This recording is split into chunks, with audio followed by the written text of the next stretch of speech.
উনি সফরে বেরিয়েছেন হাদিস কালেকশনের জন্য। প্রচন্ড শীতের রাত, উনি মাগরিবের নামাজ এশারের নামাজ পড়ে একটা মসজিদে শুয়ে পড়লেন, আর শুয়ে শুয়ে হাদিস পড়তেছেন। কি পড়তেছেন? কথা বলেন। আর মনে মনে ভাবলেন রাতটা মসজিদে কাটায় দেই, ফজরের নামাজ পড়ে আবার বেরোবো। কিন্তু দারোয়ান এসে বলে মসজিদে থাকতে পারবেন না, ওঠেন। দারোয়ান আছে না, কথা কন।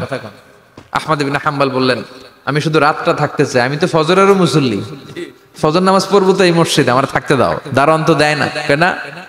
মসজিদে থাকার জায়গা না, জান মিয়া। উনি যে আহমদ ইবনে হাম্বল এটা চিনে নাই, থাকতে দেয় না। কি করবে এখন? উনি কাঁথা গুছিয়ে হাদিসের কিতাব নিয়ে কাঁধের মধ্যে ব্যাগ নিয়ে মসজিদ থেকে বের হয়ে গেলেন। কি আর করবেন, প্রচন্ড শীত, আর কাঁপতেছেন, বুড়ো মানুষ। পথিমধ্যে দেখলেন বাজার, বাজার একজন খাব্বাজ, শাবুন খাব্বাজ, যুবক রুটি বিক্রেতা। সে রুটি বিক্রি করে, চুলার মধ্যে রুটি সেকে। সে যে সালাম দিল আসসালামু আলাইকুম, যুবক বলে ওয়ালাইকুম আসসালাম। আহমদ ইবনে হাম্বল বলে যুবক আমার যাওয়ার জায়গা নেই, সফরে বেরিয়েছি, খুব শীতে কষ্ট পাচ্ছি, রাতে যদি তোমার এই চুলা থেকে একটু আগুন পোহাই কোনো সমস্যা? যুবক বলে না না সমস্যা না, হালান ওয়া সাহালান, খোশ আমদেদ, আসেন আসেন, আপনি আগুন পোহাইলে আমার সমস্যা কি? সুবহানাল্লাহ পড়েন। আল্লাহ শুকরিয়া করে উনি বসলেন আর আগুন পোহাচ্ছেন। আর খেয়াল করলেন যুবক রুটি বানায় আর পরে আস্তাগফিরুল্লাহ, রুটির দলা বানায় পরে আস্তাগফিরুল্লাহ, খামির বানায় আর পরে আস্তাগফিরুল্লাহ, রুটি নিয়ে উনুনের ভিতরে চুলার ভিতরে সেকা দেয় আর পরে আস্তাগফিরুল্লাহ। দোকানদারের কাছে কেউ আসলেই সে রুটি দেয় আর পরে আস্তাগফিরুল্লাহ। ক্রেতার কাছ থেকে টাকা নিয়ে ক্যাশ বক্সে রাখে আর কি পড়ে, আবার রুটি বানানো শুরু করে আর কি পড়ে, খালি এইটাই পড়তেছে। ইমাম আহমদ ইবনে হাম্বল তো অবাক, কিরে এটা আবার কেমন যুবক, খালি আস্তাগফিরুল্লাহ। উনি প্রশ্ন করলেন যুবক ঘটনা কি? আসার পর থেকেই তোমার দেখতেছি তুমি রুটি বানাও, রুটি বিক্রি করো আর পড়ো আস্তাগফিরুল্লাহ, মালাকা ইয়া শাবাব। যুবক বলে আস্তাগফিরুল্লাহ আমার সবচেয়ে বেশি পছন্দের আমল, আমি সব সময় আঠার মতে ইস্তেগফারের সাথে লেগে থাকি আর সব সময় পড়তে থাকি আস্তাগফিরুল্লাহ, আর এর বদৌলতে আল্লাহ আমারে মুস্তাজাবুদ দাওয়া বানিয়ে দিয়েছে। আহমদ ইবনে হাম্বল তো অবাক, আনতা মুস্তাজাবুদ দাওয়া, তুমি মুস্তাজাবুদ দাওয়া রুটিওয়ালা? আমি এত বছর হাদিস পড়াই, আমিও তো মুস্তাজাবুদ দাওয়া না, আর তুমি রুটি বেচো বাজারে, তুমি মুস্তাজাবুদ দাওয়া, তুমি দোয়া করলে সব কবুল হয়ে যায়? যুবক বলে না আনা মুস্তাজাবুদ দাওয়া, আমি আমার জীবনে যত দোয়া করেছি কবুল করে নিয়েছে কে? সব দোয়া কবুল করে নিয়েছে আল্লাহ, একটা দোয়া ছাড়া। কয়টা? আহমদ ইবনে হাম্বলের কৌতূহল, কিউরিওসিটি আরো বেড়ে গেল। কি? সব দোয়া কবুল হয়েছে একটা দোয়া ছাড়া? মাযালিকা দুআ ইয়া শাব, কি সেই দোয়া? যুবক এবার বলতে শুরু করলো আমার জীবনে যে দোয়াটা আল্লাহ কবুল করে নাই সেটা হচ্ছে আমি আল্লাহর কাছে অনেক চেয়েছি, অনেক দোয়া করেছি যে আল্লাহ শুনেছি এই জামানার সবচেয়ে বড় মুহাদ্দিস, তার নাম নাকি ইমাম আহমদ ইবনে হাম্বল। আল্লাহ তোমার কাছে আমার চাওয়া আমি যেন এই ইমাম আহমদ ইবনে হাম্বলের দেখে মরতে পারি, আমি যেন ইমাম আহমদ ইবনে হাম্বলের হাতে হাত রেখে মুসাফা করতে পারি আর তার কপালে একটা চুমু এঁকে দিতে পারি। আহমদ ইবনে হাম্বল আবেগপ্রবণ হয়ে গেলেন, চোখের পানি ছেড়ে দিলেন, বললেন যুবক তোমার এই দোয়াটাও কবুল হয়ে গিয়েছে। আহমদ ইবনে হাম্বলের দেখা আর সাক্ষাৎ পাওয়ার জন্য আহমদ ইবনে হাম্বলের বাড়িতে তোমার যাওয়ার দরকার নাই, আহমদ ইবনে হাম্বল তোমার দরবারে ছুটে এসেছে।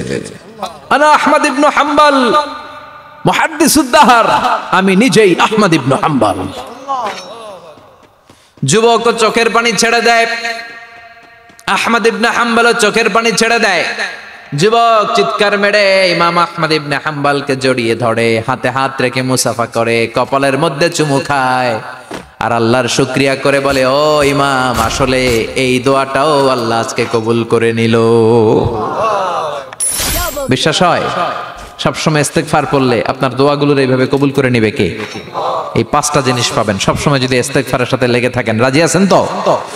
এজন্য বিশ্বনবী সব সময় নামাজে সালাম ফিরানোর পরে পড়তেন আস্তাগফিরুল্লাহ। কি পড়তেন?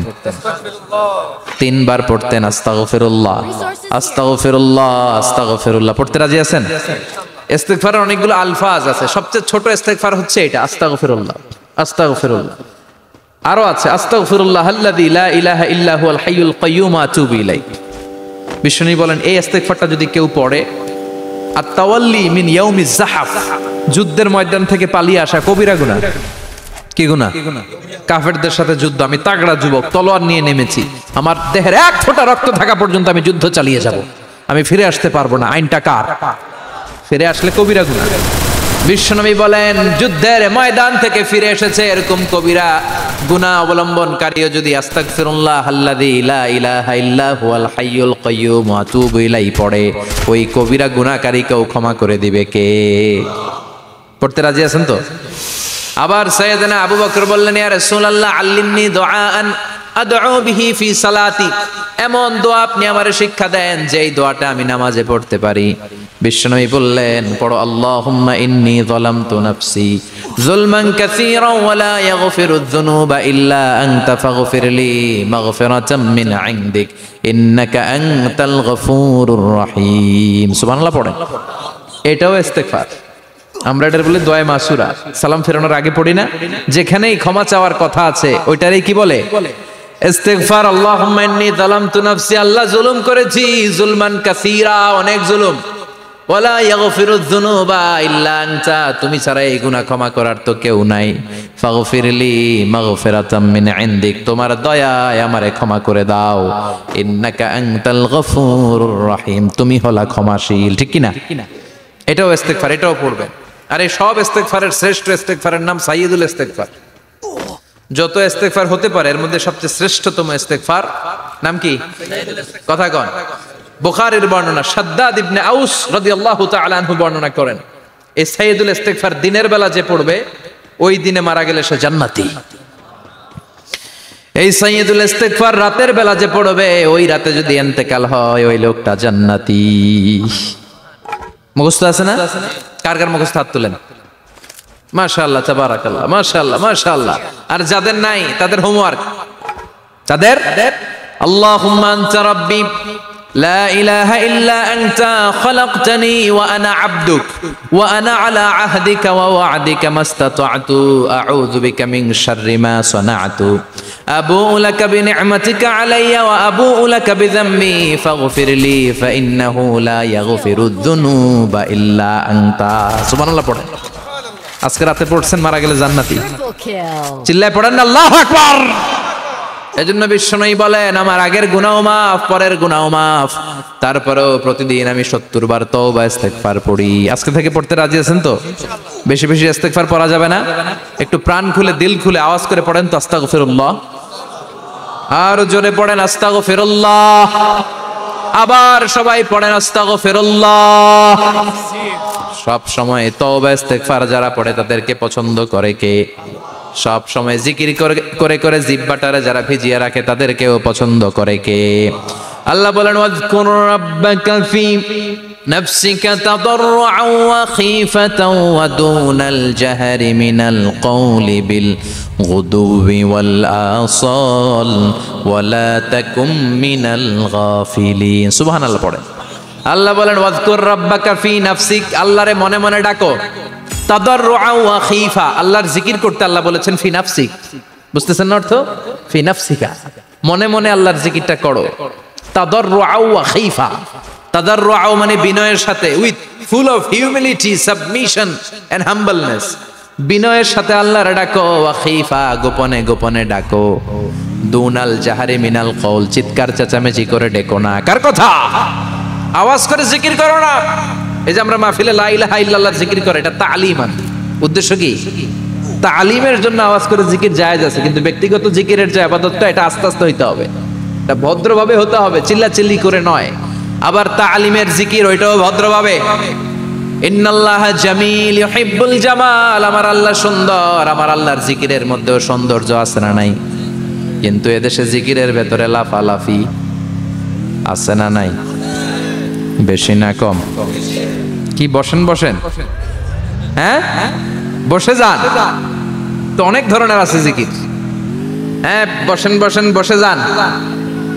হ্যাঁ হাইবার আলী, এটা কি আবার জালালি?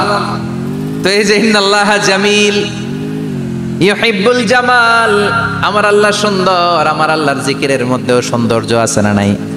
তালিমের উদ্দেশ্যে সবাই মিলে জিকির করা যায়, কিন্তু চিল্লাফাল্লা করা যাবে না, লাফালাফি করা যাবে না, মাথা ডানে বায়ে ঝোলানো যাবে না, ঠিক কি না? কিন্তু লাফালাফির জিকির আছে না নাই? লাফাইতে লাফাইতে, হ্যাঁ, গাছের আগায় বাঁশের আগায়, আবার যিনি জিকির পরিচালনা করে ওনার কান্দে যায় ওঠে, আছে না নাই? বিশ্বনবী সাহাবাদের নিয়ে জিকির করছেন, সাহাবারা লাফাতে লাফাতে খেজুর গাছের আগায়, হাদিসে আছে না এটা? বিশ্বনবী সাহাবাদেরকে নিয়ে জিকির করছেন, লাফাতে লাফাতে আবু বকর বিশ্বনবীর কান্দের উপরে, আছে, হাদিসে আছে। এটা জিকির নয়।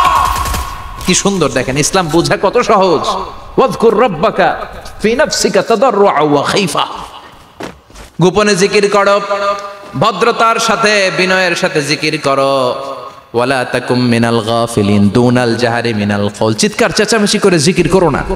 যারা চিকফাল দিয়ে হই হই হই হই করে, আছে না? হই হই হই হই হই হইয়ের ভিতরে আল্লাহর নাম আছে, হ্যাঁ? এই যে হুই হাই হুই হাই, এই স্টাইলের যে জিকির, এটার ভিতরে আমার আল্লাহর নাম আছে? আল্লাহর নাম যদি না থাকে ওইটা জিকির হবে?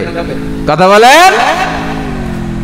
বিষ্ণু বললেন, খবরদার, চিৎকার চেঁচামেচি করে লাফালাফি করে যারা জিকিরি করে এরা মনে করে আল্লাহ কানে শোনে না। কথা বলেন। আপনি গোপনেও আল্লাহর ডাকলে আপনার ডাকে সাড়া দিবে কে? এজন্য রাব্বুল আলামিন বলেন, ফাযকুরুনি আযকুরকুম ওয়াশকুরুলি ওয়ালা তাকফুরুন। বান্দা আমার জিকির তোমরা করো, আমিও তোমাদের জিকির করব, ঠিক কি না? আমরা যদি আল্লাহর জিকির করি আমাদেরও জিকির করে কে? সুবহানাল্লাহ কইবেন না? আমরা আল্লাহর জিকির করে, আল্লাহ নাকি আমাদের জিকির করে, জানো তো না কথা এটা? আবার হাদিসে কুদসিতে আল্লাহ বলেন, ফাইন যাকারানি ফি নাফসি যাকারতুহু ফি নাফসি। আমার বান্দা যদি একা একা আমার জিকির করে, আমি আমার বান্দারে একা একা স্মরণ করি। ওয়া ইন যাকারানি ফি মালাইন যাকারতুহু ফি মালাইন খায়রিম মিনহু। এরকম মহা সম্মেলন করে যদি কেউ আমি আল্লাহর জিকির করে, আমি এর চেয়েও বড় মহা সম্মেলন ফেরেশতাদেরকে নিয়ে করে আমার বান্দারে স্মরণ করি। ওয়া ইন তাকাররাবা ইলাইয়া শিবরান তাকাররাবতু ইলাইহি যিরাআন। আমার বান্দা যদি আমার দিকে এক বিঘত আসতে চায়, আমি আমার বান্দার দিকে এক হাত এগিয়ে যাই। আমার বান্দা যদি আমার দিকে এক হাত আসতে চায়, আমি আমার বান্দার দিকে দুই হাত যাই। ওয়া ইন আতানি ইয়ামশি আতাইতুহু হারওয়ালা। আমার বান্দা যদি আমার দিকে হেঁটে হেঁটে আসতে চায়, আমি আমার বান্দার দিকে দৌড়ে দৌড়ে যাই। সুবহানাল্লাহ পড়েন। এজন্য বিশ্বনবী বলেন, লা ইয়াজালু লিসানুকা রাতবাম মিন যিকরিল্লাহ। আল্লাহর জিকির দিয়ে জিহ্বাটারে ভিজিয়ে রাখবা। কার কথা? চিল্লায় বলেন, কার কথা?